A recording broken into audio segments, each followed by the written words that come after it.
ว่านกกาที่ไหนมาบินนี่เอกอ่ะสาธุยายพรบุญรักษาเนอะจ้าบุญรักษายายพรเหมือนกันยายพรล่องวัวแดงศรัทธาพี่น้องตีไหนตั้งได้มีเวลาโทรมาเปิดสายแล้วโทรมาเสียทำโทรก็เดี๋ยวก็จะเปิดเพลงละเจริญปอนแม่เครือวันน้องเต่าคำเจ้าสวัสดีปีใหม่แม่เหมือนกันปีใหม่ตั้งข้างพุ่นอ่ะจนสิ้นมกราพุ่นอ่ะสวัสดีกันจนจบมกราพุ่นอ่ะนั่นนะคะฟังอาจารย์นั่นกำลังเลี้ยวเข้ากำเลี้ยวก็มีโซ่เหมือนว่าถ้าอาจารย์ได้ไปไหนนะงานจ้ะเนาะงานเดียวนี่แหละเจ้าอีแม่นั่นงานศพก็มีนักเหียเนาะกูบ้านกูจองน่ะกูบ้านกูจองน่ะบุญรักษาอีแม่นะเจ้าสาธุเจ้าแม่พวงทองมหาวงจะไปแอวพุทธมณฑลก่อนนี่เจ้าพระอาจารย์เจ้าอีแม่เป็นไงแจ็คกอวันที่6ปีพระอาจารย์ว่าวันนั้นน่ะยายไม่โดนวันนี้วันที่6นี่ถ้าจะตันอยู่6วันที่6วันฮะจะมาตอนเจ้าเนาะเจ้าไปก็จะไปฉันเพลพุ่นน่ะเสร็จแล้วจะไปแม่ห้อยเงินไปหาตู้ลุงแดงครับแล้วก็เอาปฏิทินมาเพลินนั่นให้งูนี่มันก็ให้ได้จะหลายอันน่ะเอา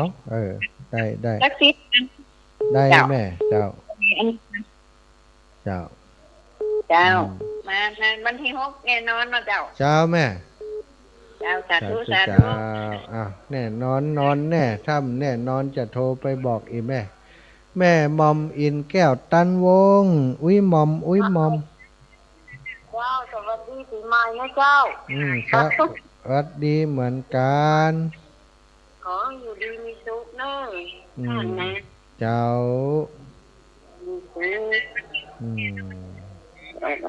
เจ้า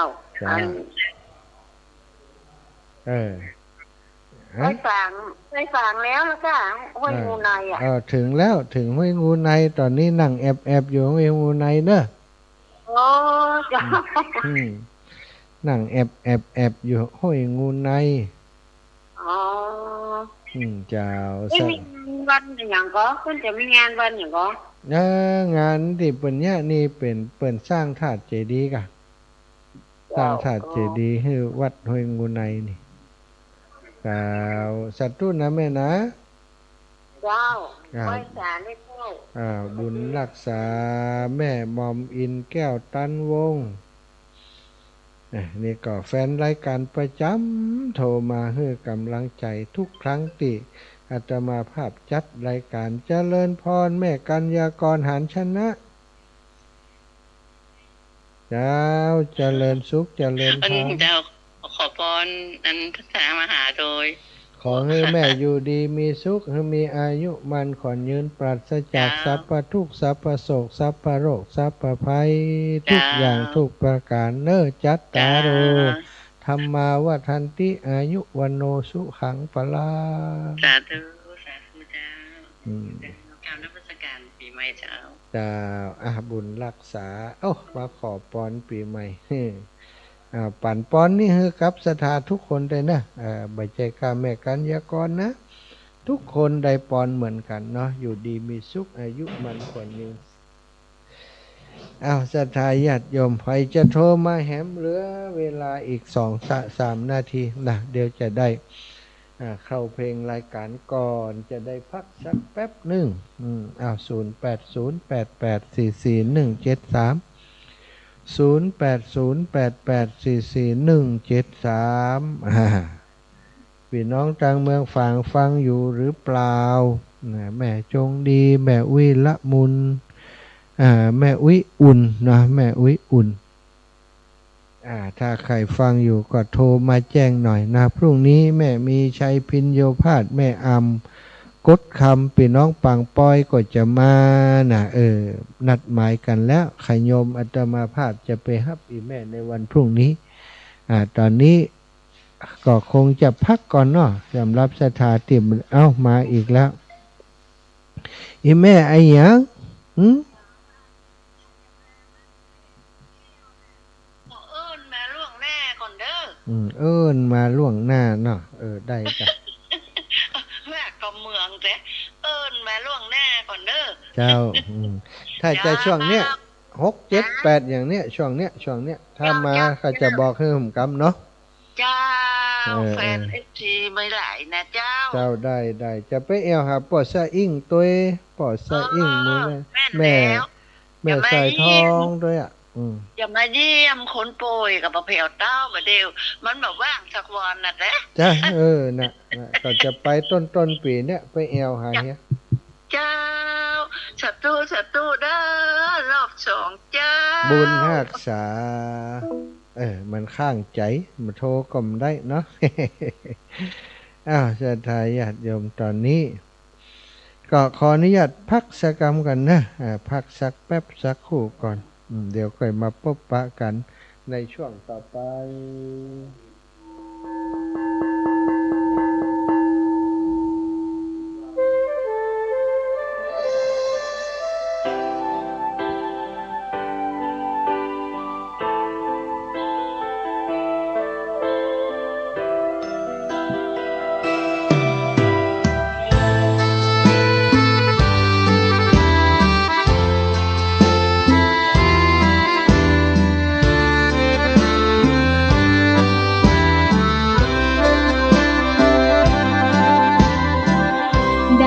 เกิดเป็นคนนั้นยากจริงนะเพราะพุทธศาสนายิ่งแสนยากเย็นคนไทยโชคดีที่สุดแล้วมีแก้ว3 ดวงงามเด่น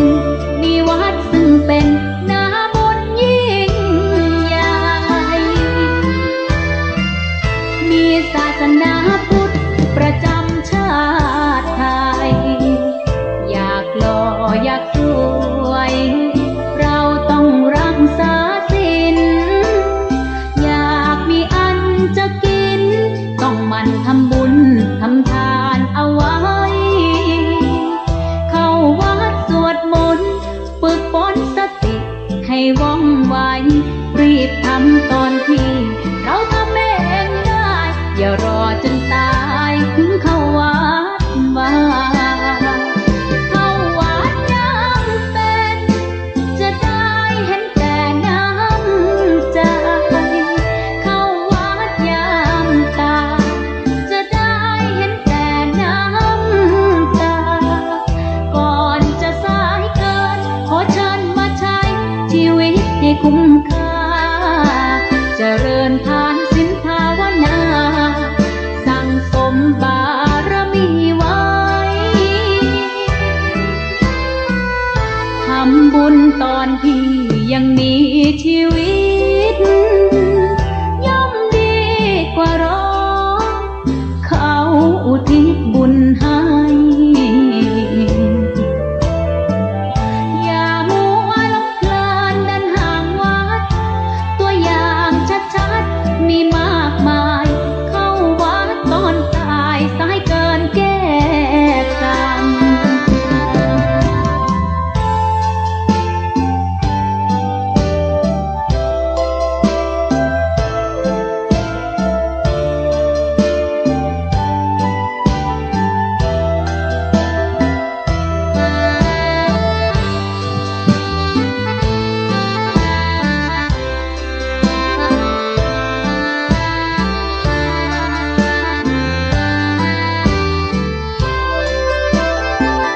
เข้าวัดยังเป็นจะได้เห็นแต่น้ำใจเข้าวัดยามตาจะได้เห็นแต่น้ำตาก่อนจะสายเกินขอเชิญมาใช้ชีวิตให้คุ้มค่าเจริญทานศีลภาวนา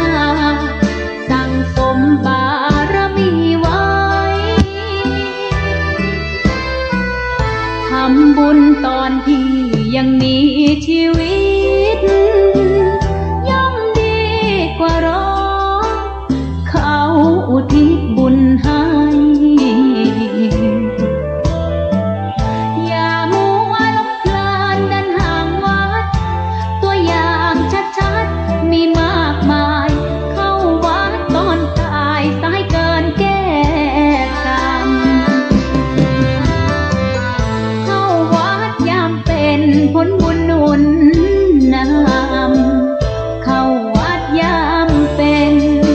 จะได้เห็นแต่น้ำใจเข้าวัดยามตายจะได้เห็นแต่น้ำตา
เจริญสุขเจริญธรรมศรัทธาสาธุชนทุกคนทุกท่านในชั่วโมงที่2ชั่วโมงแรกผ่านไปเนาะได้ได้จาติไปที่มาเหตุผลในการสร้างธาตุเจดีย์ที่วัดโสภณารามห้วยงูในวันนี้อาตมาภาพ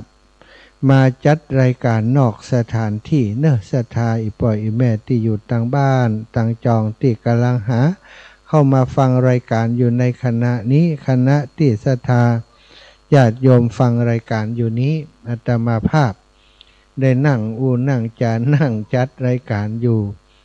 ที่สถานที่ที่เปิ้นจะมีการวางศิลาฤกษ์สร้างธาตุเจดีย์ในวันพรุ่งนี้ที่วัดโสภณารามห้วยงูในอำเภอฝางจังหวัดเชียงใหม่เนาะได้เดินทางจากจังหวัดลำปางมาตั้งแต่ตอนเช้าละ8 นาฬิกามาถึงเพเอา5 โมง เนื่องจากว่าแวะตลอดทางสถาญาติโยมแวะป่า